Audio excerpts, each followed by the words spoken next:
Hey everyone, welcome to the Conversations with Adrian podcast. Today I'm joined by Jeremie Lotemo. Jeremiah, it's so good to have you on the show. Yeah, thank you so much for having me, Adrian. I'm blessed and happy to be here. Yeah, I feel the same way. I really love your content on Instagram is how I found you, which is just an amazing part of technology these days, how you can discover new people and really love your messaging around relationships, masculinity, femininity, and these are the topics that I really want to dive into today. Seems to be Mm. just such, or as far as I'm concerned, seems to be such a buzz thing at the moment in terms of speaking to this dynamic and polarity between the masculine and feminine energy. So I guess before we get Yeah. stuck into that, maybe you can tell my listeners kind of a bit about your background and how you kind of maybe fell into this kind of work. Yeah, great question. So early on, how my journey got started really was around when I was like 19, 20 years old. And I started asking myself a lot of big and deep questions like, who am I and what am I doing here? But one of the biggest ones that really fascinated me was, who is God? What is God? What happens after I die? There was like these big religious questions that were really hitting me because I came from a very religious background. And as I began to explore myself, one of the things that immediately daunted on me was, okay, like the things that I'm doing now as like a kid that's free from his like parents' influence and control, I'm probably gonna go to hell for. So I was like very interested in like trying to figure out like, okay, am I doing the right thing? And how do I do the right thing? Like, how do I stay in alignment with like God's will or God's, desires for me or whatever it is? Or how do I remain like a faithful, obedient child of God?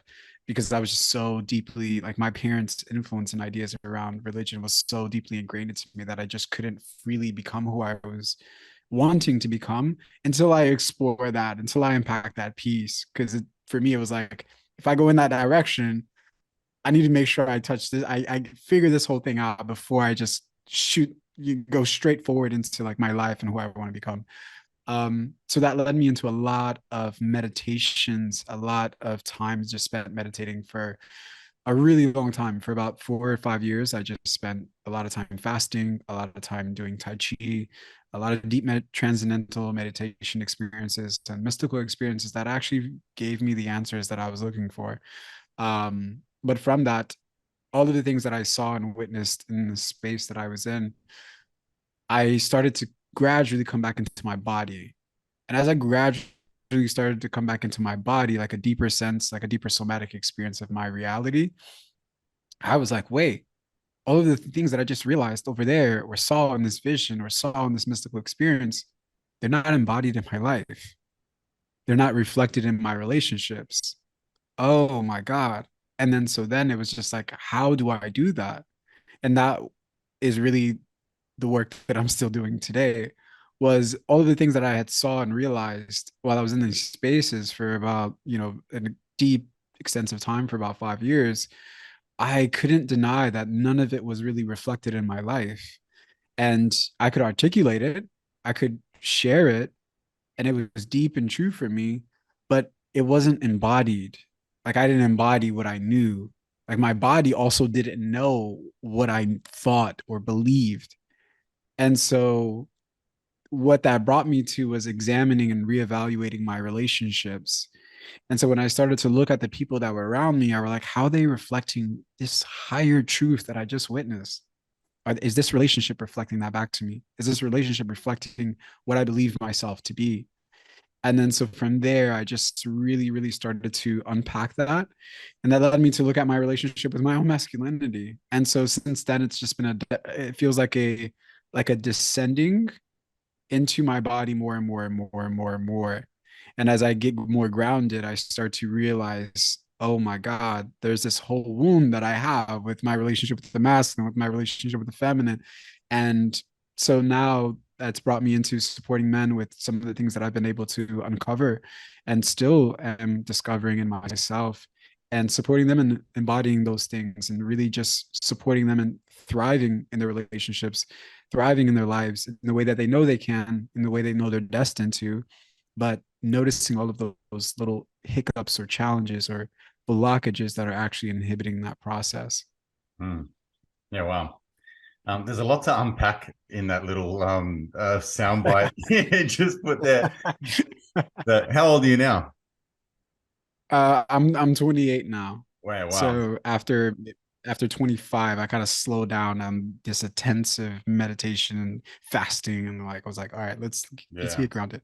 That's so intense, like I kind of got onto this type of work probably in my late 30s, I would say, Mhm. and really started to get what I would call breakthroughs in just the last couple of years. I'll be 45 in a couple of months, so it's just sort of like a bit of a fucking late bloomer, I suppose. I had to learn a lot of hard lessons before I guess I come to this realization. So the first question that comes to mind when you're talking about God, this is a really interesting topic that I just got blasted for on social media because I kind of put a Really? message out to say that like no one's coming to save you, and that Mhm. it's something that if you were to be embodying Christ consciousness, God consciousness, being the light, that the in a biblical sense of what they promote and what they teach, then everything that you have, Mhm. the answers are within you, not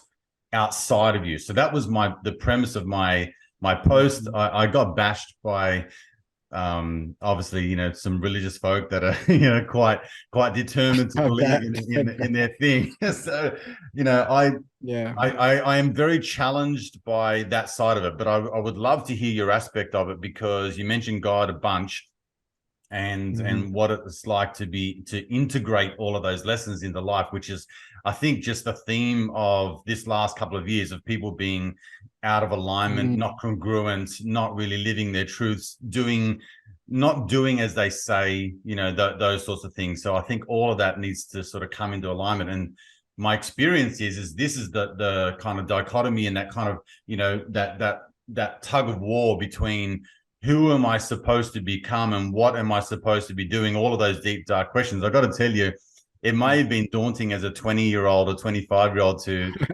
ask those questions. But when you're 45, it's like, what the fuck? I'm at the middle of the road, so to speak, and I'm only just asking these questions. This is bullshit. I should have asked this a long time ago. So anyway, um, Oh God. yeah. So That's hilarious. what is God to you? Is it external? Is it someone that you pray to in the sky, or is it a light and an energy and a being and a like what would you? How would you describe it? Yeah, yeah, amazing question. And I love the pieces you brought into this conversation. And yeah, it's a really, I'm glad we're talking about this because it's everything that I share, even with my work with clients and workshops and things, there's always a spiritual core because this is the foundation of my life. This is the foundation of how even I even got to this place with myself. So what I see God to be is the sum of all things and the absence of all things. And so when I hear people say God, and even when I use God, I see it more as a metaphor for the sum of all things or the absence of all things. And so when we're speaking about God, it's an understanding of the unfathomable. And so when you are trying to grasp, define, shape, create form for something that's unfathomable, you can only use metaphors, right? So when you think of poetry, poetry is always a deeper world into something that the other person can't actually describe. But the poems allow them to create an image of what they may be feeling internally that they can only do so using these sets of words and haikus and sentence structures. So dance, the same with dance. It's a metaphor for something very deep that is actually unfathomable and indescribable. So I see the things that are unfathomable and indescribable that are eternal and infinite. We use metaphors to describe them. You think of Joseph Campbell and the hero's journey. This is an eternal journey, but we use these metaphors, we use these myths, we use these stories to kind of point us to something internal that is also eternal, but can't be contained within the like human language. So all we have is metaphors to point us to whatever that could be for us. So this understanding of what we think God is, what we feel God to be, all is a bridge to something internal. But the bridge itself is our definitions, is our myths, is our scriptures. They're all just bridges, but they're not, for me, they're not God itself. They're just the bridge so that we can find out what that thing is, so we can find out what that might mean to us, what that energy might be, or where we might find it inside ourselves or in the world. But we need the bridges. We need the bridges because it's something that we're transitioning to a finite understanding into something that's internal, infinite. So Mhm. when you're transitioning for something that's finite to something that's infinite, you need a bridge to get there. And the bridge is the metaphor. So when I hear people say God, or I use God, it's a metaphor for numerous things. It could be a metaphor for a feeling that I have. It could be a metaphor for an impulse I have to love other people. It could be an impulse I have to be good and to create and serve others. So, Mm. but I use God as a metaphor, and I think, when we see God as a metaphor, we can embrace and accept other people's use of how they use this metaphor, how they describe that metaphor, because in truth, it's the absence of all things and it's the sum of all things. So in a way, we're all describing the same thing, just using our own understanding of it, Mm. and our own lens from our own perspectives. Look, I love where you're coming from. I guess in my mind, I'm hearing people push back in the sense that they might say, yeah, but Jesus Mm-hmm. was, made in God's image, and he is the only one and true God. And then they may reference the Bible and passages in the Bible to say, this person said this at that time, and this is what that means. And then we've got the second coming of Christ, and it's only when you put your faith in the one and only God and cleanse your sins, Jeremiah, that you will truly believe. Otherwise, what you're saying is blasphemy. You're more or less saying that there's almost a non-existence of I guess a man or an identity that I can create a physical attachment to, right? So Mm-hmm. what do you say when you get pushed? You obviously will get pushed back on that, because I get the spiritual aspect of it, and I like it because you can define God as all things, all being, all knowing. It's everything and it's nothing. It's creation and it's light and it's Yeah. love and all those. You can describe it that way, but then I can also describe the energy or the vibration or the feeling that I have inside when I'm feeling Mm-hmm. loving and light and connected and powerful and almighty and omnipotent and creation in itself. Same thing. Mm-hmm. Mm-hmm. Mm-hmm. And exactly. So you and I would be saying the same thing, but we would be using different language to describe what we are feeling or what we are relating to and what we're referring to as God. And Mm-hmm. so, you have science that uses energy, vibrations, mathematics, astronomy, cosmology to describe the presence and the ever, movement of God, or we use different terms for it. We call it the golden ratio. We call it phi. We call it all of these other ways of describing something else. But it's from the lens in which I'm seeing it determines how I describe it, determines how I give life to it. Mm-hmm. So coming back to this religious context, now I was born, right? I could be born Christian, and the language in which I will use will be dictated by what I was influenced by. So if I was influenced to read scriptures that are based on teachings of Christ, then my description, my language that I'm going to use are going to be the language of Christ, are going to be the language that is written in the Bible itself. Now, if I'm Muslim or if I'm Hindu, my language is going to be different. And so each time I'm still, does that mean that each of these people that are using different language to describe something that they feel as the presence of God, does that invalidate that? Because the language is different. But I'm saying that it sounds like we're all connecting to the same thing. If the scientist and the mystic get into a room, and this one is saying all of these poems and describing this essence and describing this experience. And the scientist uses all of these mathematical equations to describe and prove or deprove or debunk the presence of God. They're both just in different worlds and different realms. And for me, I see it as different points on the circle. So if I'm at a different point on the circle, I'm going to see it a bit differently than you, but we're both looking at we're looking at the circle. We're both on the circle.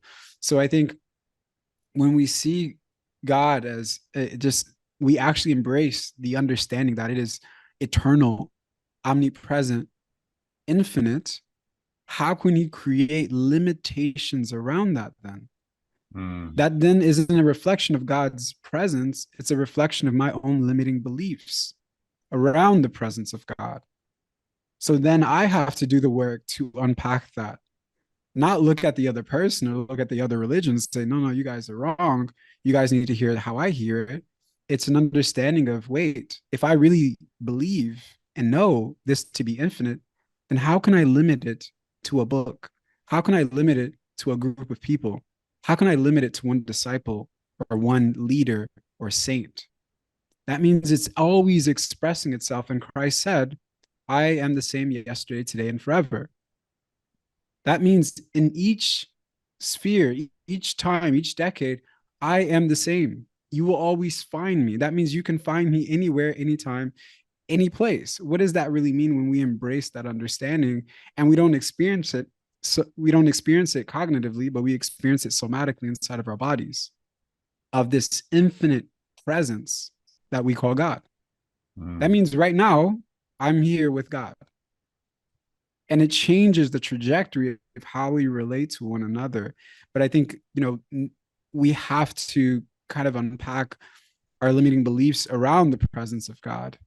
And that's usually determined by, as humans, we're so fixated on what is ours and what belongs to us. So we have this very deep desire to say, this is mine, this belongs to me. And when you have something as beautiful and powerful as the presence of God, you want to claim that as your own. And if somebody else says that it was theirs and they felt it too, it feels like it's taking away from your experience. It may feel like it's taking away from your realization. And I mean, that's just the nature of the human experience. We can be in a room with amazing people and we'll feel like, wow, their greatness is stealing away from my greatness. Or the love they're receiving from the crowd or the audience is stealing away from maybe what I brought forward to the crowd or the audience. And we know that as kids. If we were around multiple siblings, maybe our mom giving our love to our younger brother or younger sister felt like, wait, she doesn't love me as much then. And so there's this underlying tone of lack that's not only written in our personal experience, but it's written in our relationship with God, what we define to be God. Yeah. Wow. A very interesting topic. I think we could probably make this entire podcast just about God. I do like your perspective, though. I think that there's certainly a lot to be said, in my opinion. And again, it's difficult when you're expressing just your own perspective, as you said, how you're viewing the lens of what God or what the meaning of God is. So I think the challenge that I really personally have is almost that people are abdicating their own power, their own inner light, you would say, to something else. And so I get the whole I'm guiding myself, or I'm asking for guidance, I'm looking for signs, I'm following my intuition, my heart, all of those sorts of things. When you put all of those in the responsibility of an external force or being to go, like, they're going to take care of things for me and all I need to do is trust that they have a grander plan for me, that side of it to me is something that I feel quite challenged with. I feel like, why don't you use all of that, let's say, God-given excellence, and use it for yourself in order to become the light that Jesus was to others. If you're going to use the good book as an example, he seemed to be to me like a really cool cat that was, of a very high consciousness who just wanted to kind of coach people. He's like a coach like you, Jeremiah, like he's just, he Yeah, was I agree. organizing events and he was having little, seminars and things like that. And Workshops. yeah, workshops, that's right. And just teaching people his knowledge and sharing his knowledge, which I think, is, kind of cool. Yeah, But anyway, yeah, I all right. resonate with that. Yeah. Okay. Mhm. As a man to a man, I have found it absolutely fascinating to go through changes in relationships, which have then exposed what you would call, say, programs, you would call Mhm. wounds, like the buzzwords or the sort of common topics that you hear in relationships today that are exposing things like attachment styles and Mhm. father wounds and mother wounds and all these kind of things. So Mhm. I've got a couple of questions for you because I really love the topic. I love talking to people about masculine and feminine qualities and things like that. But then I also have an opinion in my eyes, since I've become aware of it in the last, say, 15 years or so, there seems to be more of a gravitation and a molding, I guess, from a man to be more embodied in a feminine way. So they were sort of act a bit more feminine, and when I say that, meaning that they're a bit softer. Their expectations were that they become more attuned to their feelings and emotions, and they start to express themselves in a way that would be, non-aggressive, non-violent, all those sorts of things. Then on the other side of Mhm. the spectrum is I see this emergence of like the boss babe and the woman that can just do it all. I don't need a man.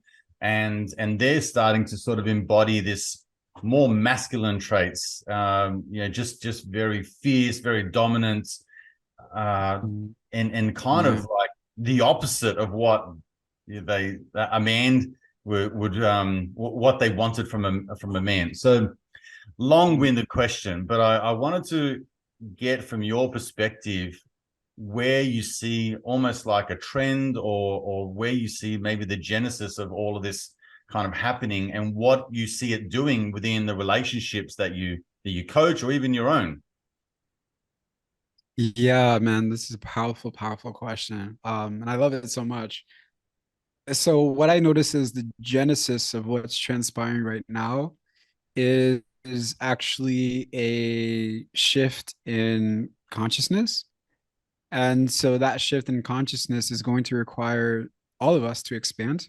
And in that expansion, we have to expand what we use to define ourselves and what we use to define our relationships, what we use to define us as a society, as a culture, as a collective of human beings. And so it's saying my connection is unstable. You can still hear me, right? I got you good. Okay. All right. So from that expansion, we're going to be required to embrace things that we may not have embraced before as a people, as a collective.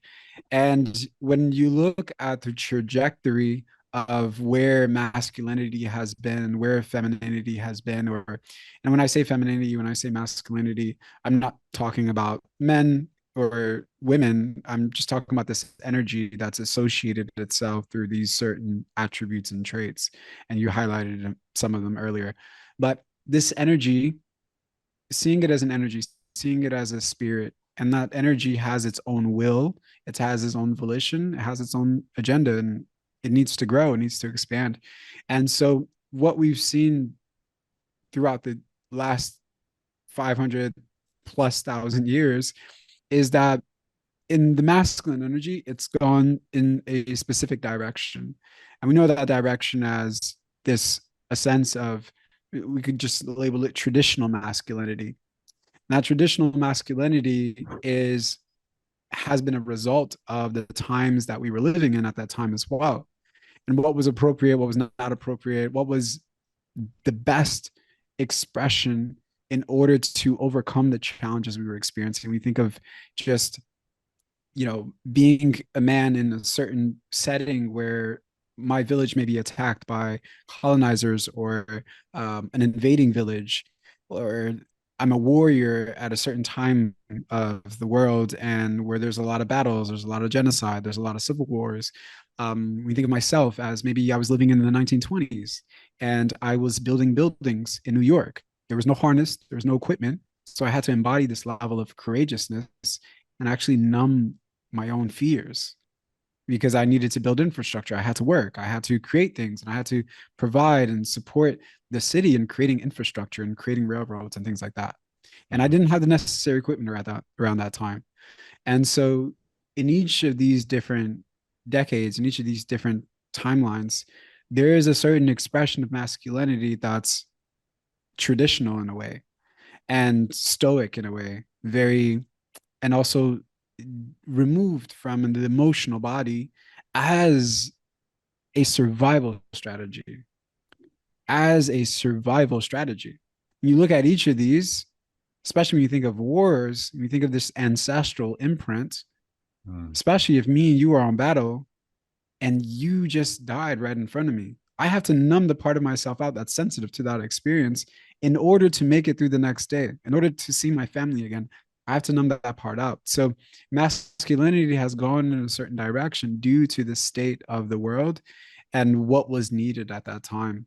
And the same with femininity. When you think of feminine expression, there was a certain expression that was needed from the women to in order to support the men in what they were unraveling, what they were doing, and what they were the challenges they were facing, and what was appropriate as well from the women to express. There's been a long, like women working for themselves, women creating their own businesses, women being breadwinners today is a thing that wasn't actually okay for a long time. Women couldn't claim their own independence. Women couldn't say, oh, I'm not going to be with my husband. I'm going to just financially support myself. That wasn't even an option. And it Mhm. still isn't an option for a lot of women today in the Middle East and in Africa. But just thinking about the trajectory of where that was heading in, and it created a lot of codependency. Like when you think of that kind of dynamic where I have to be numbed out from my emotional body, I'm going to create a heavy burden on my partner to support me in what I can't actually process and feel within myself. And then when you have somebody that can't claim their own independence, there's going to be a heavy codependency on the partner to provide those things. And that has also created a lot of traumatic experiences for women where they're financially dependent on their partners and the partner, creates there's a experience of financial abuse, Mhm. right, and other forms of abuse. So you look at it that way and you think of expansion, what would that look like? Expanding out of these paradigms to embrace something more full, more whole would be what we're experiencing now. And so from that, what I see is it's more of like a what I call a vision of androgynous, to where each of us in the inner polarity, we have created a sense of harmony between the parts of ourselves that we've learned to disown, reject based on our gender expression, based on our sexuality, based on what's culturally appropriate.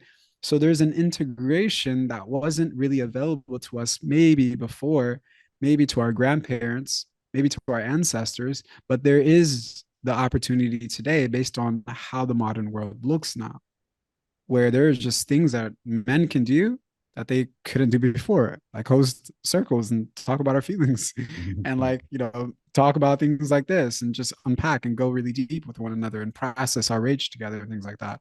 Mhm. And there are things that women are doing that they probably couldn't do before.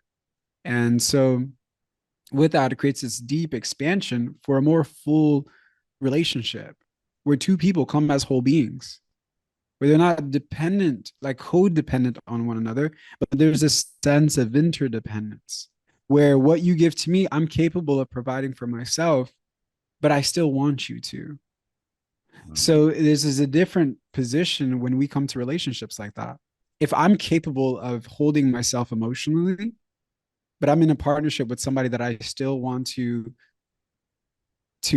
bring my ideas to, bring my feelings to, and to share that with, there's a level of intimacy there that supersedes a codependent attachment to that person.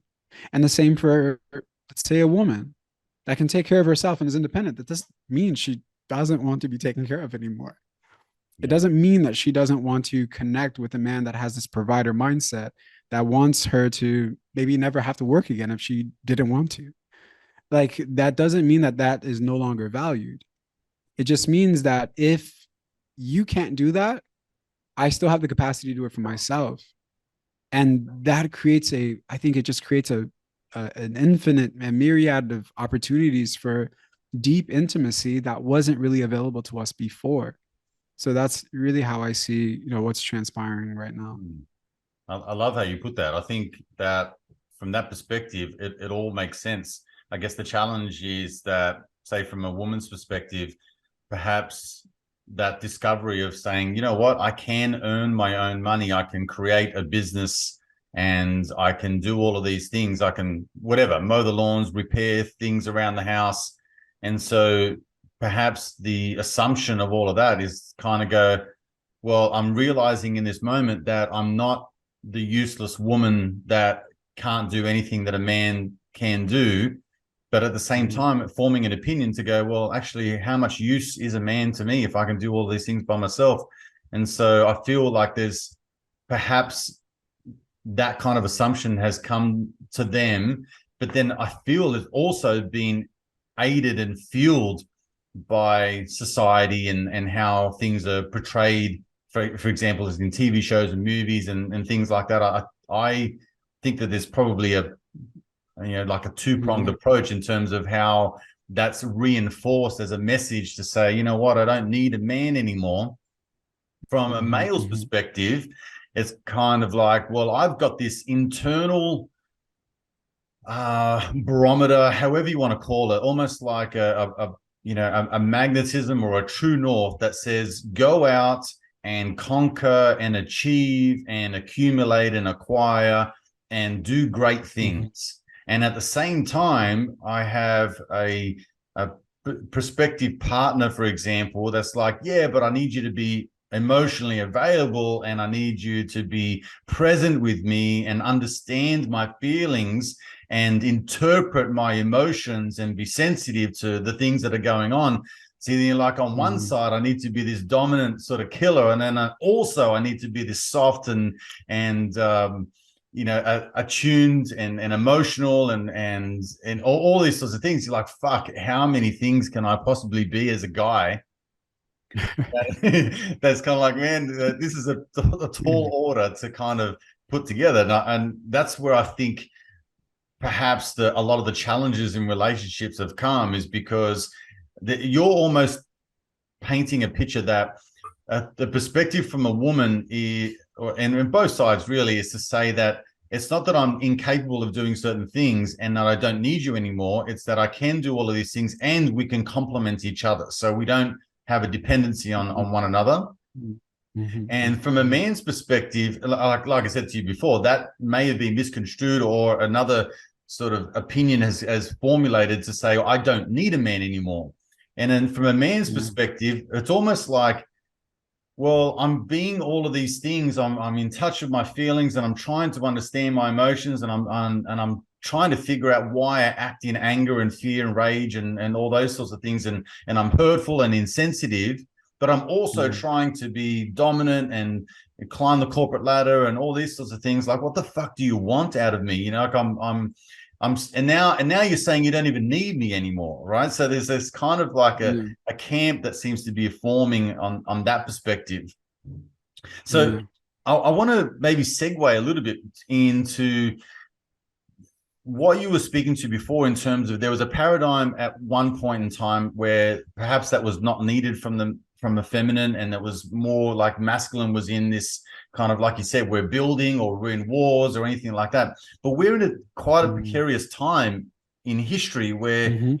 we're almost getting ready to battle in a sense, like we've had this sort of long, arduous kind of creep to this Mexican standoff between a new world Mhm. and this old world that we have, right? So I feel like there's Mm, a mhm. calling for this really dominant masculine male to show up and to protect and to defend and to be that force that women need.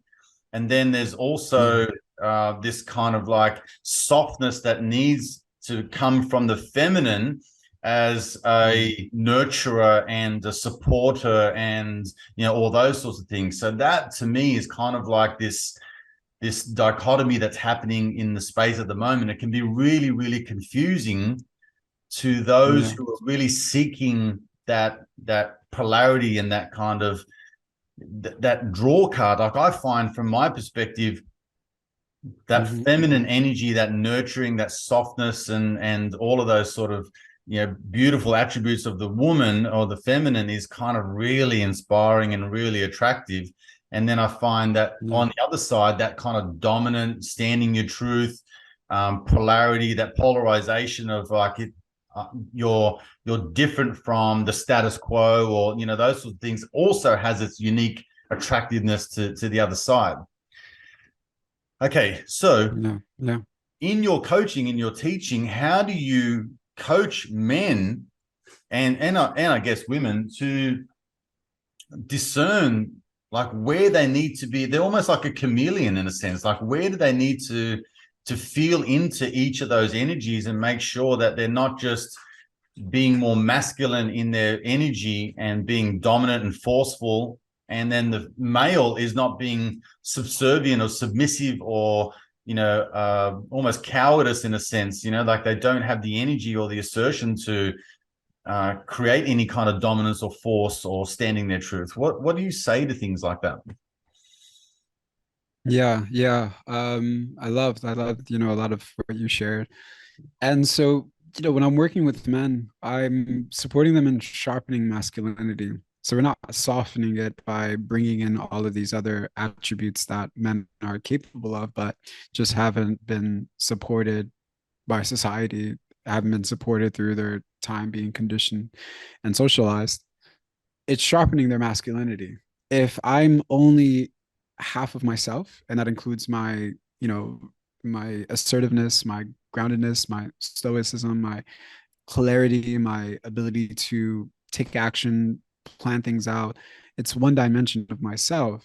And so in that, I'm like a 2D object. I lack no depth. I don't have depth. I'm not a three-dimensional object. I'm just a 2D, a flat figure. And so from there, there's not much to me. But when I add in all of these other components, like what I just see as feminine attributes, but they're really just feminine values. So if I begin to value empathy, if I begin to value compassion, if I begin to value community, cooperation, unity, all of these things are actually going to amplify all of these other attributes that I love and adore so much, like my clarity, my assertiveness, my ability and desire to pursue, to conquer. That is definitely there. That is a part of my masculine spirit. And there's nothing wrong with that. But if it's not accompanied by these other qualities, that's when I get this expression of myself that feels it's like a caricature. It's an over exacerbated expression of my true core. And so you can get the very, very overdeveloped one, or you can get the very underdeveloped one, which is what you're talking about, which is that doormat energy, which is that, oh my God, I'm just allowing everybody to walk by me and, just kind of rule me in a way, to dominate me in a way. And you have the other one that's very dominating, it's very tyrant like. And so both of these have not accompanied a certain aspect of themselves. They've disowned something, but they're also compensating. So each of these expressions are a compensation for something they don't feel inside. So what we're talking about and what you were sharing was our relationship to power. So what is my relationship to power? Have I learned that power is expressed when I dominate over other people, when I dominate over their decisions, when I dominate them in sports, when I dominate over their will, when I dominate over their bodies? If that's the expression of power that I've learned, then I will lean more into the overdeveloped one or the underdeveloped one, because I might reject that relationship with power. That's what it's a manifestation of. I'm rejecting that relationship with power that I've seen externalized in my life, maybe by my father, maybe by even by my mother. Like anybody can express a domineering energy. And so if I was abused by that, if I was hurt by that, that expression of power, that abuse of power lays an imprint on my psyche. And so I might compensate for that experience by becoming what I was traumatized by, or I might allow others to dominate me in that way because I don't want to become like them. I don't want to become like those who hurt me or traumatize me. And so both are overcompensating for a relationship with power that they don't know how to form. So what we're talking about is the integration that allows power to be sourced from within. It's not about what I do to people or what people see me as or what I do for others or how I meet others' expectation of masculinity or manliness.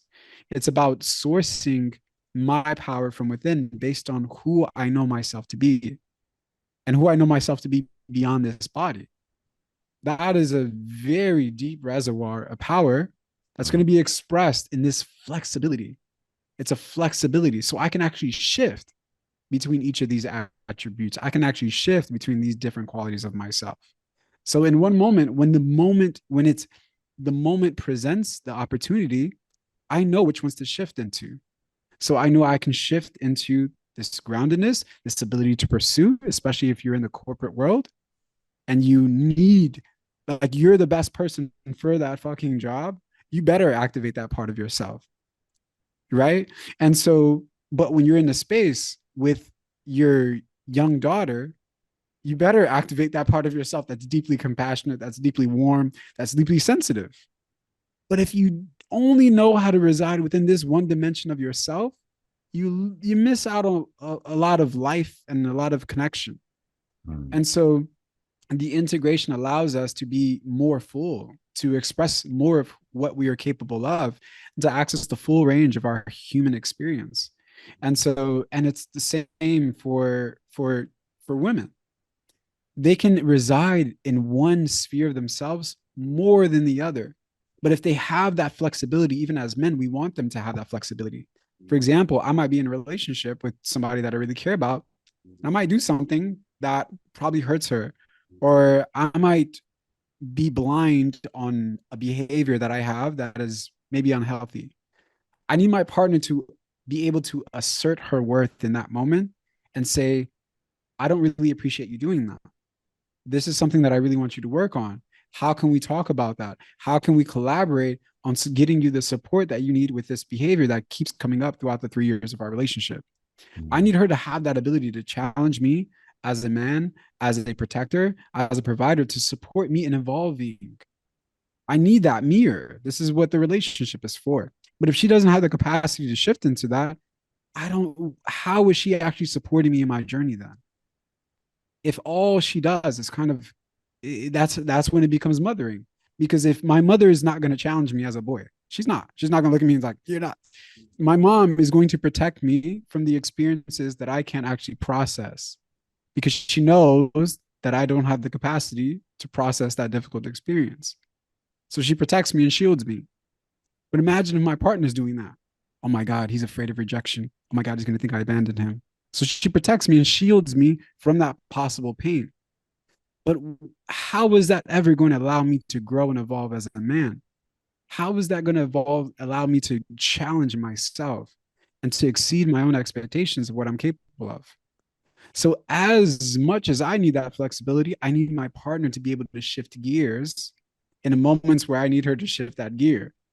Because again, I'm in a relationship, and that means I am here to see my blind spots. I'm Mm. here to become a better person. And I'm not only the one just helping her become a better person, she's just as much involved in that process as I am in her life. So there's this, what I see it as not balance. I think we can't achieve balance. Balance is what I see as another metaphor for God. But I think we can, when we say we want balance in our lives, we want flexibility. So I want the ability to shift from park to neutral to drive to reverse.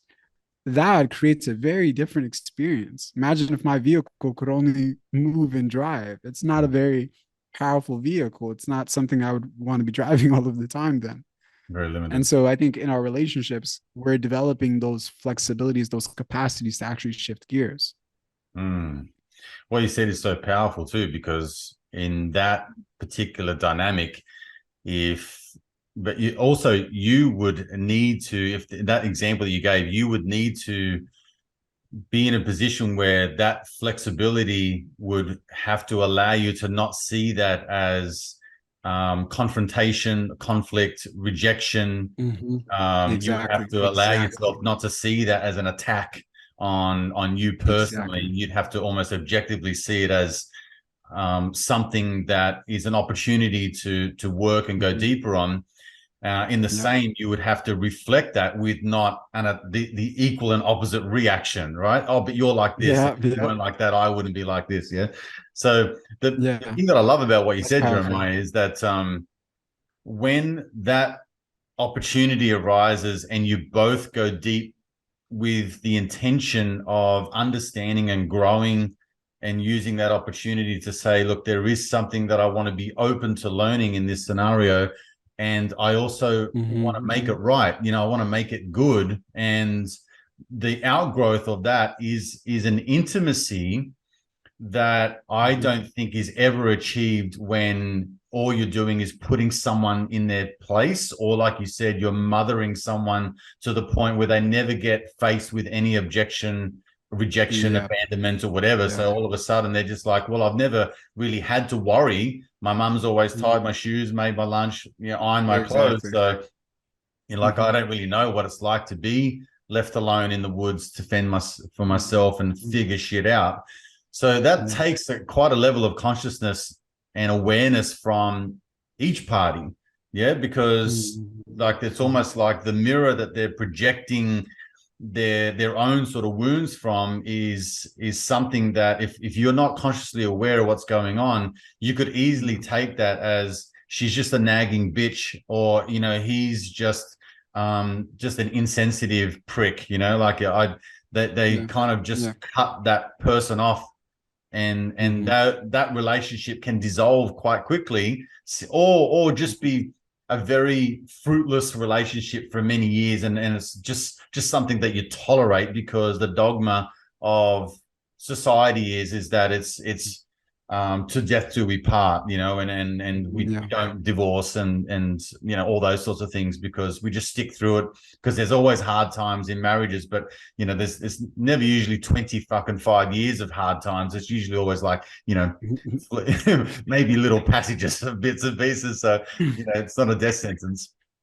So my Yeah. question is what do you feel is the blockage to getting to that moment? Because that's where I feel that where all this is heading. It's almost like people go, I don't, you've mentioned the word like you've got to bridge that gap and you've got to kind of be flexible and all those sorts of things. But then I still get this kind of blinker approach to people where they cannot get outside of that box to go, yeah, but I just don't understand him or I just don't get her.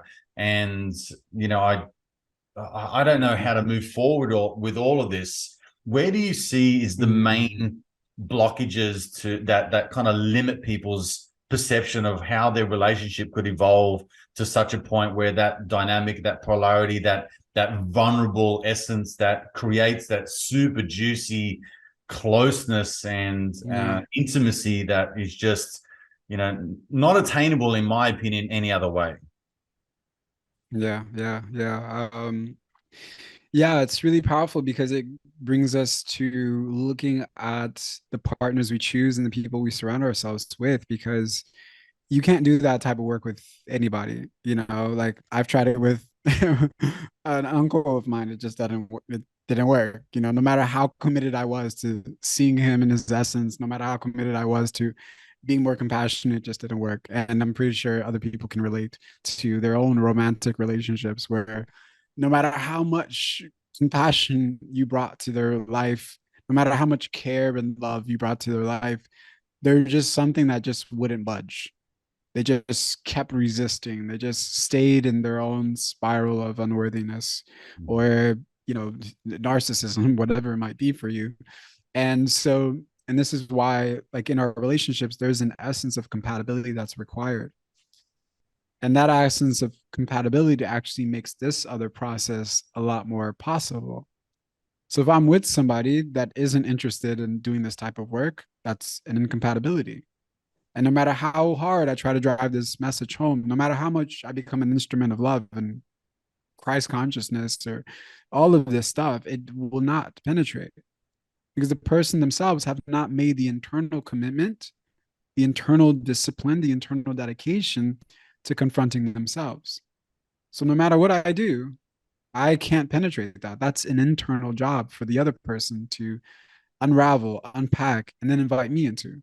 Mm. And so oftentimes you get in relationships with people who just aren't dedicated and committed in the way that we are to seeing our stuff, to creating relationships that are interdependent, not a codependent, have agendas for control, but don't want to release those agendas at all, have ideas of themselves that they never want to let go of.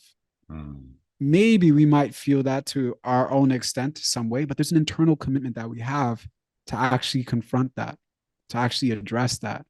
And so in the relationship, when we both have that, there's a co-commitment that it expresses itself. And in that co-commitment, no matter how deep we're in the shit, we might be in the shit for a year and we don't get through anything. We don't break through, but we will eventually because we're both committed. Mm. We're both co-committed to seeing our stuff, to unraveling the things that we are trying to hide from each other and bringing that to the light and honoring it, accepting it, and embracing it fully. We're both committed to that journey. So this is why it's a matter of compatibility. It's like those that essence of compatibility is based on the foundation of your values. So if you value doing the inner work, if you value community, if you value growth, if you value the environment, if you get with somebody that doesn't, there's going to be an essence of incompatibility and nothing you share, nothing you, all of the things that somebody else would appreciate about you, the other person is not going to see. Because what we appreciate in others is always going to be determined by our value system.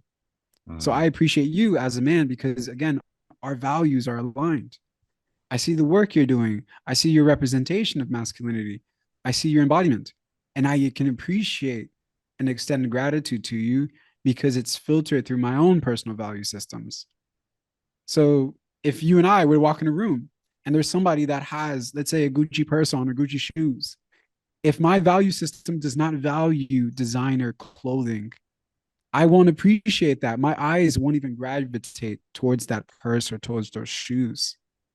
But maybe I'm an artist and I love beauty. In the room, my eyes will gravitate towards the architecture, the interior, the design, the lighting. That's because I'm going to appreciate that because it's what I value. And so in our relationships, we often are looking for others to appreciate what we are giving to them when they don't actually value the thing themselves. So it kind of helps us, especially if people are kind of still in the dating space or still single, even if you aren't, it's important to notice where do my values align with this person? Do we have a shared vision for our relationship, for our life together?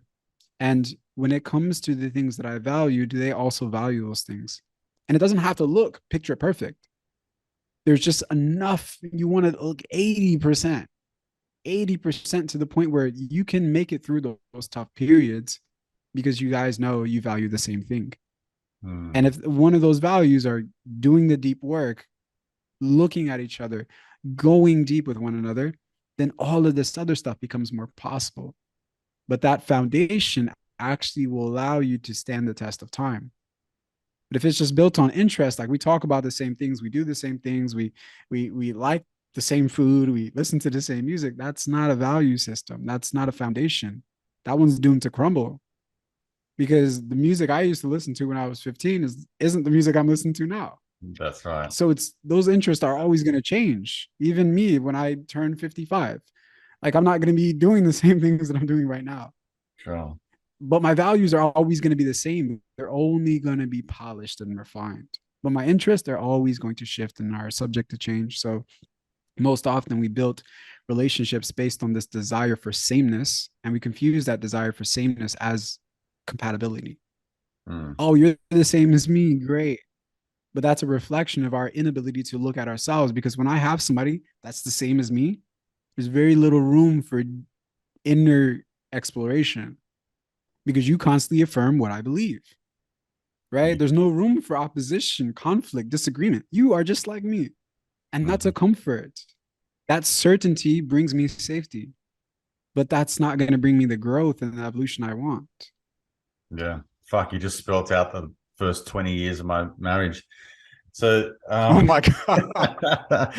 yeah, look, I think that that's definitely a common thing, especially when you're young. You're like, you're basing you're predicating the success of a relationship based on the similar interests that you both have. Well, we're both into health and fitness, and we're both into, Yeah. whatever, this kind of music and all that kind of stuff. So then, we really have the same sort of things. This has to have a recipe for success because, like, we're interested in all these things. Then you grow, Yeah. and like you said, those interests change. But then also, but I do feel like values, there are some staple type of values, but then there are always things of, Mhm. like, there's an element of growth and there's an element of you changing as to what you would value growing up. So I know, Yeah. like, when I was your age, I would value accumulating things. So, the whole Mm. thing was like getting into business, having multiple businesses, buying boats and apartments and cars and all that kind of thing. Whereas now my value is in growth and connection, and it's in developing as a human being. It's impacting the people that are around me in a positive way. It's leaving the world in a better place than what I found it. There's all of these things that are Mhm. different to what I value. I value experiences, not things. So Mm. I think Yeah. that there Yeah. is certainly an evolution in terms of the values, but to predicate the Mhm. success of a relationship on just your interests alone, I agree wholeheartedly. It's just not even going to scratch the surface of a deep Right. Right. intimacy and connection that I think we kind of really yearn for. And I think mainly, Right. I'm not sure if you would agree, but we kind of been sold down the river on this sort of soulmate type of, I guess, Mhm. ideology of, like, the one, that sort of thing. Interesting. That's something that I'm certainly experiencing now, being, like, separated for the last nearly 3 years. So it's kind of giving you a different perspective Mhm. on what the one Mhm. actually is, and the soulmate sort of journey. So we could talk to that a Yeah. bunch, but I want to ask you a couple of final questions. You come across to me when I listen to you speak and I hear the words and the languaging that you use, and Mhm. my opinion from a one man to another is that you come across very deliberate, very articulated. You have a lot of deeper thought and consideration behind everything that you've said. Your voice and your tonality is very soft. It's very soothing. There's a lot about you that, you're not coming across with a fucking samurai, and I don't see you breaking shit or lifting 1,000 pounds of weight or anything like that. You come across, and someone could argue that you're almost very feminine in your energy. You're very grounded, you're very soft, you're very sort of, you know what I mean? I don't mean this to sound offensive in Mhm. any way. So Yeah. my Completely. question is like, what how do you define yourself in terms of coming across as those that masculine energy we spoke to before, and being that kind of dominant force in ways? How do you balance that out? Because I'd imagine within your relationships you're shifting, like you were saying before. Within your coaching, Mhm. you would have to shift in a way. Off air Yeah. you were saying, man, I had some back to back to back appointments. We didn't realize the time difference between overseas and Yeah. Australia, and we're kind of like, fuck, we had a 2 hour lapse. But then you were like, well, this gives me time to decompress and to just sort of get out of that coach mode and Mhm. soften into just Yeah. Yeah. relaxing and getting back into my a different frame of mind. So yeah, like, Yeah. and how would you describe or define how you kind of balance your own swing between masculine and feminine energy, and how you embody that in your life?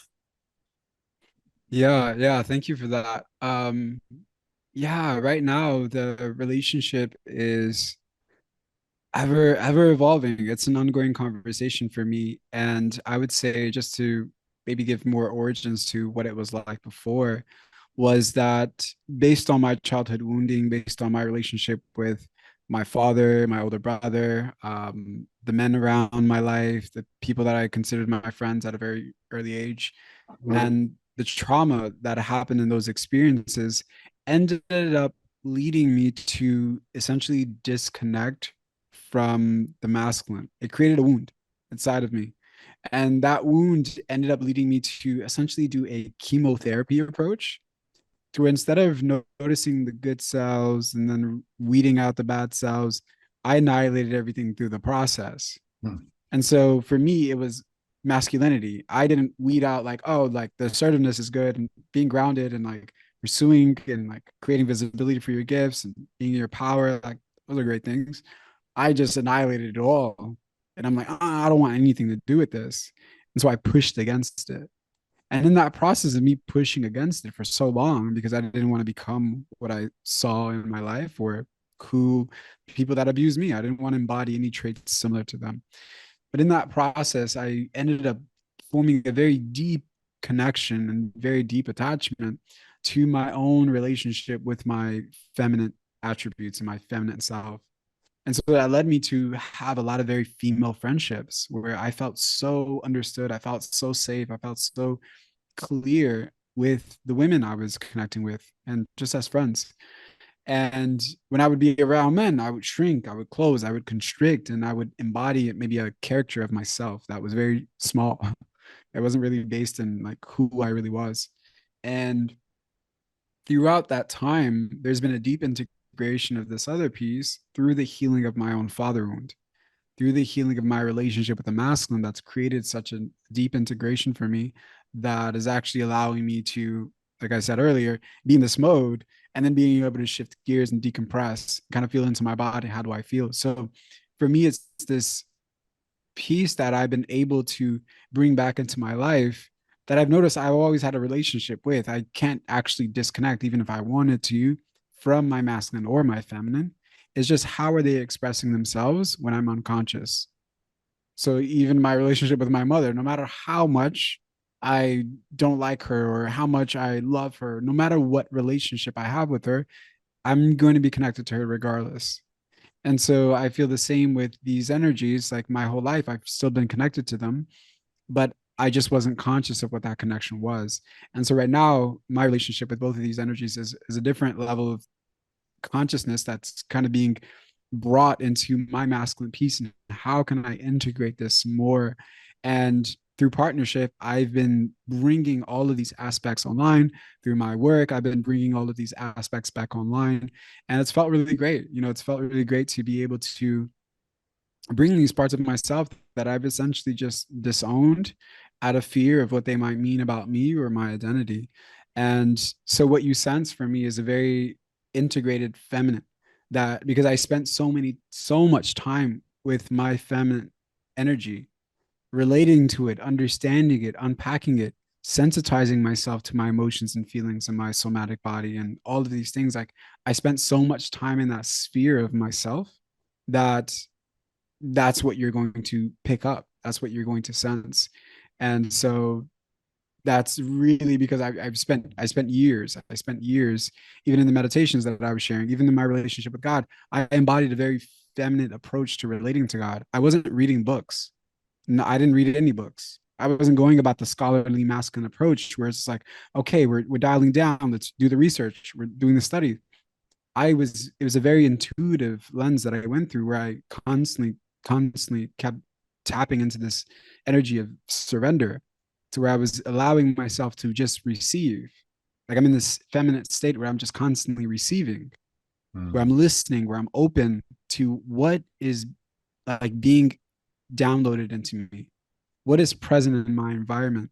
So it's a very feminine world that I enter into that allowed me to form the connection with what I feel is God for the time that I did. So you'll definitely sense that. But right now, where my relationship is actually a very deep focus on the masculine cultivation and bringing those parts online. And a lot of that has happened through also external relationships, like connecting with brothers like yourself, creating more brotherhood in my life, forming men's circles where I can feel the safety that comes from safe, healthy masculine energy.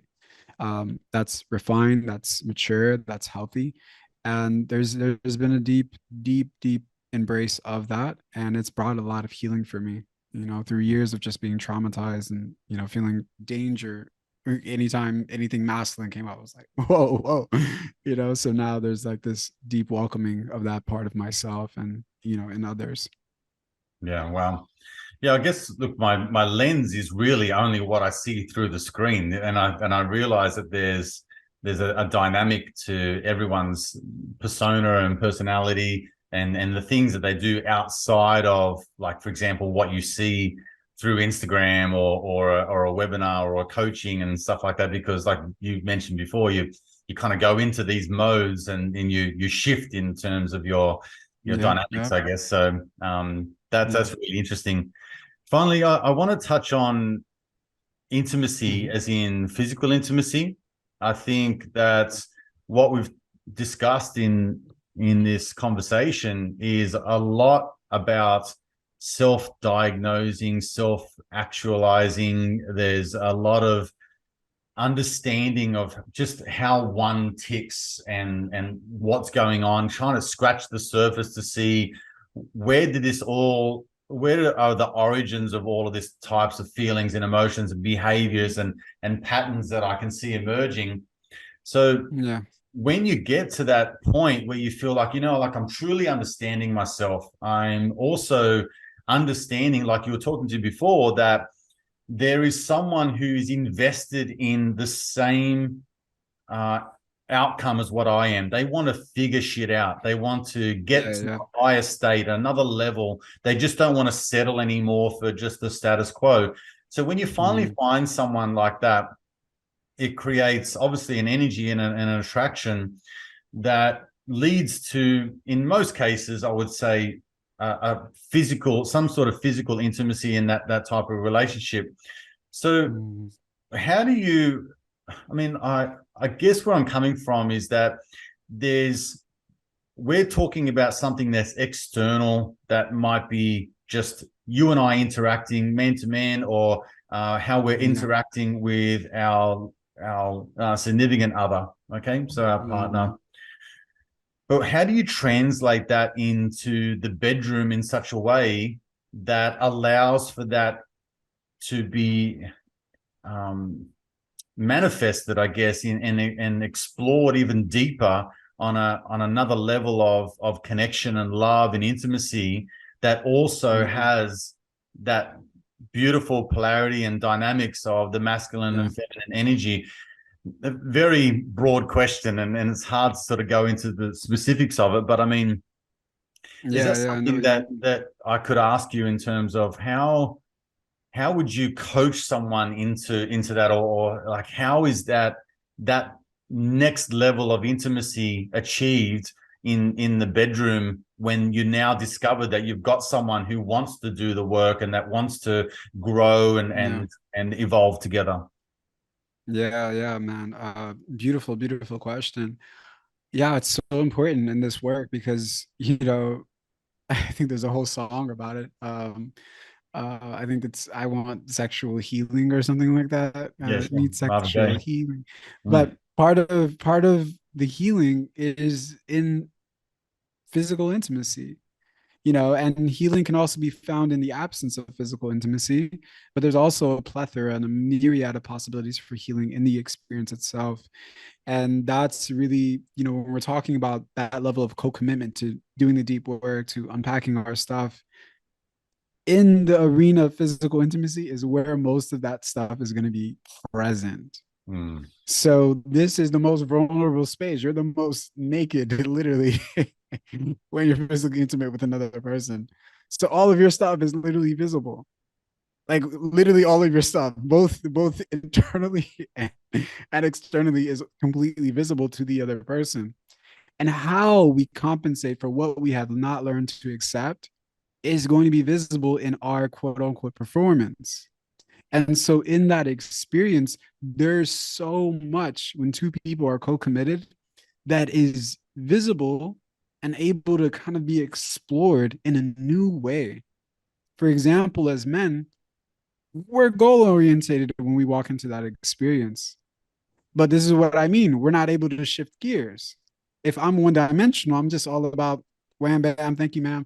And there's one gear that I'm in the whole time. And that's going to deprive me, not just my partner, but it's going to deprive me of a different sense of intimacy that is actually capable. And we're not talking about this tantric world where men are not having orgasms or they are having orgasms, but they're not non-ejaculatory. Like that's a whole different world. We're just talking about like that's a whole different dimension. And I don't even think men need to try to shoot for that, to be honest. I think when we get into this work and we start to learn about the depths of physical intimacy, we're like, oh my God, this is another fucking thing. Like now my partner probably wants me to not ever ejaculate. Oh my God. Like, bro, like I've been ejaculating for 30 years and now I have to figure this shit out. Like, Yeah. God damn, there's no break. Like I'm just trying to like be a good man. Like I'm just trying to be a good partner. And now there's this added fucking layer. And so to remove that pressure, it's really not about that. From there are plenty of research and plenty of studies and plenty of essentially surveys done by women that were in very transformative sexual experiences with men that they felt were like great lovers. And in each of these women, they never shared that, oh, this experience was great because it lasted for 4 hours. They didn't share that it was great because his size was just so amazing. They never shared any of those things. They said that it was about the depth of connection and presence that this man possessed that actually allowed that experience to be transformative, that actually allowed that experience to be great in what she considered her best lover. So this was a survey done by hundreds and hundreds of women. There's another one done by this sexual tantric coach named Taylor Johnson, who interviewed a bunch of women, 100 of women, and all of them said, all of the best men that I've ever been with, it wasn't about their size, it wasn't about how long the experience was, it was about the level of presence and connection that was happening in the moment. Mm. So just to remove the pressure, it's not about us going for 40 minutes or 2 hours or whatever it is. It's about how present can we be in that experience with the other person that we're with. And then when we think about it from that lens, now we get to explore how much of me is here. That's really the question. Am I at the end of this experience? Am I at what I think she wants? Am I in the scene that I saw online where the girl went crazy? Where am I at in this moment? And how can I bring more of my attention, my presence to who I'm connecting with? And what does that feel like when I ground my awareness into that? And what does that look like in my engagement, in the way I touch her, in the way I kiss her, in the way I touch her body and caress her? How would that look like? And so as I'm going through this journey, this shouldn't be happening in the middle of it, but where I'm like asking all these questions, but I should be asking maybe after or before. But as I'm doing that, what I find is all of these limiting beliefs that are attached to what I think is masculinity, what I think is my sexual performance, what it needs to look like, what it needs to be. And in that, there's so much of myself that is trapped, limited, and restricted. And as I'm going through that, she's also going through that as well. So as a woman, she has to do this. She has to perform this. She has to embody this. She has to be wild. Whatever things that she's internalized are also present in that experience. And so this is why it's healing when both people can actually bring that to each other and say, wow, like in that experience, like I literally just was in my head the whole time. Like I Mm. was thinking about this one thing that I saw and like I was trying to act it out and I didn't really connect with you. Like, how did that impact you? Well, I could feel your disconnection. And I felt shameful because it felt like you didn't want to connect to me. And it's like, whoa, like that wasn't what I was trying to do. I thought that this was going to give you the pleasure that I thought you needed from me. And Yeah. so there's this whole conversation that's unraveling where two people are actually addressing the ways in which they've been socialized and conditioned to interact with one another, the ways in which they've been socialized and conditioned to relate to one another in this intimate, private space. And so from that, people can start to take off these layers, take off these suits, take off these jackets, and actually be naked. Because even when we're naked and bare, we're not naked and bare. We're still carrying our armor. We're still carrying our walls. We're still carrying our suits. My masculine suit, our feminine suit, my performance suit. I'm still wearing it. I'm not naked.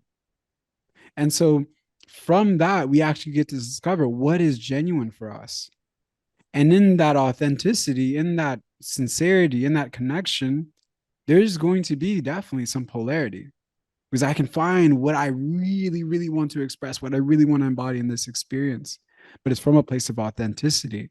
And I think that's really the the beauty about those intimate experiences. We can really see how inauthentic we are. And if the relationship is conducive to a conversation like we just had, there can be so much that's unpacked. There's so much that's liberated. You know, when I think about my own intimate relationship with my partner, there's so much in me that's been liberated from these ideas that I carried into the conversation, from these ideas that I carried into the physical experience. And I've been able to unpack that. And there's this freedom in who I'm embodying and what I'm expressing. And though I do still reside in this very dominating aspect of myself, but I'm free to be there. And I'm not there by default or by unconscious programming. I'm there by choice. Like I arrived there based on my own authentic connection to that part of myself, not something that I was programmed to do or to believe is the way to give another person a good experience or to have a good experience for myself. It Mm. came from a genuine exploration of like my own authentic feelings and my own authentic desires. And I think when we're connecting from that place, there's a sense of freedom, there's a sense of safety, and there's a deep sense of vulnerability. And that is what I see creates that healing that we're talking about, that other dimension of physical intimacy that, we usually don't get to tap into. Yeah, well, so well put. I just think in my experience, when you go there in that intimate level, the Yeah. the level of growth that you experience physically, spiritually, emotionally is out of this world. And I think you Yeah. articulated it so well. Is like everything is exposed in that moment. You know, Yeah. if Yeah. you ever felt naked in the street and everyone can see that, that would be it. But I think Yeah. there's such power in the vulnerability of what you just said, because it's almost, from my experience, it was almost a conditioning around the performance aspect of it. There was always, I think, porn had a huge influence on, the Yeah. size is the thing, and just how So, how long you lasted, all those sorts of yeah. things.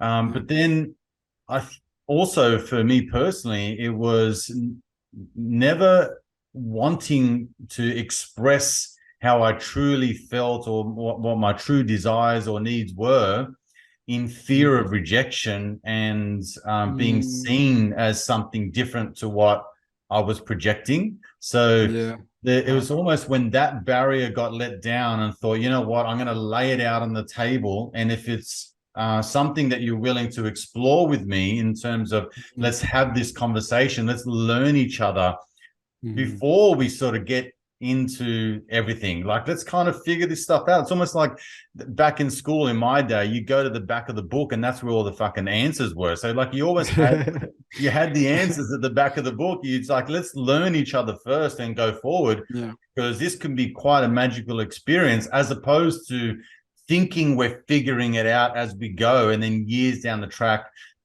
coming to the conclusion that we're none of us are satisfied, to the degree Mm, that we want to be. So mm, in that mm, moment of laying it out and being vulnerable, to me, that's the almost like the green light or the red flag moment.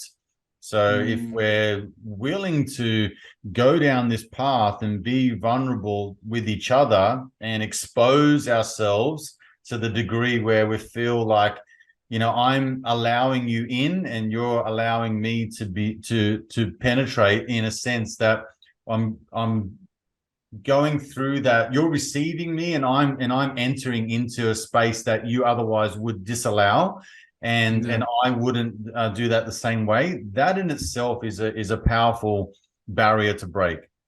Yeah. And I Yeah. think the Yeah. level of intimacy that it creates afterwards, again, Mm-hmm. is something that can just never be achieved if you're always, like you said, in your head. You're always thinking about whatever you're Mm-hmm. almost Mm-hmm. thinking about the next step, and so you're never ever in the moment, and you Yeah. yourself feel like you're out of your body, Yeah. and they can appreciate that you're never present. Yeah, and all of a sudden you're only left with the performance, the size, the Yeah. achievement, Yeah. the goal Yeah. at the end of it. And you're like, well, did I tick all of those boxes? And then when you Yeah. don't achieve all of that, tick the boxes, you're like, Mm, well, I'm not good, or I'm dissatisfied, or he's not yeah. a great lover, or she's not into me, or I'm Yeah. terrible. And, like all of those things, it just becomes almost like like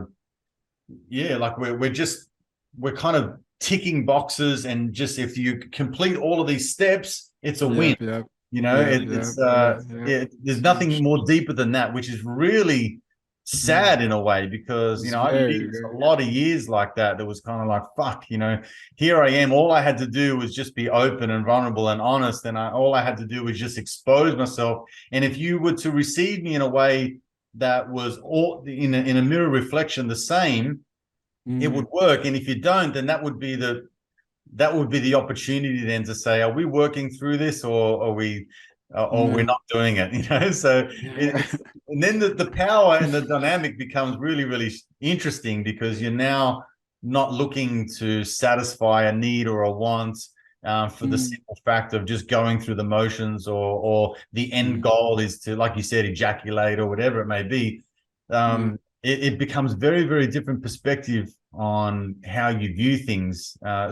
particularly when you find two individuals that have the objective of giving and wanting to please and wanting to learn and stuff like that. When you find those two match, it's just Yeah. like, fuck, it's a smorgasbord. And wherever we start and finish, it doesn't really matter, It doesn't matter. because Yeah. we just got these delicious, little bites of Yeah. goodness all along the way. So who cares where we Yeah. start and end up, right? Yeah. Yeah. Yeah. It's so, so true. So true, man. I love that. I love that so much. Jeremiah, it's been an amazing chat with you. I'm so glad that you come on the show, because, again, like I said before, the way you articulate, and you're so very well thought and planned out in terms of how you express yourself. I think for a young guy, it's absolutely amazing to see. I know a lot of my listeners will just want to connect with you and find out more about what you do and how you go about your training and coaching. So, where's the best Yeah. place to connect with you so they can go and find you? Yeah. So the best place to connect is going to be all of my social media platforms. So that is Instagram, that is Twitter, that is TikTok, and all of that is under by Ermias. So BYERMEAS. And then just to get a better understanding of my workshop, my offerings, my services, uh, byermias.com. And that has recordings of workshops, that has ebooks that I put out around some of the things that we're unpacking today, private mentorship and things like that. So yeah, thank you so much for having me, brother. This has been a wonderful and beautiful conversation, man. Really appreciate it. I agree. I appreciate you, mate, and I look forward to chatting with you again soon. Okay. Yeah, yeah, for sure, brother. Wishing you a great day. I think it's like 11 a.m. where you're at, or 12. But yeah, brother, wishing you a great rest of your day. And yeah, I'll talk to you soon. I'll check in. And yeah, have a good one, man. For sure. You too. Bye now. All right, brother.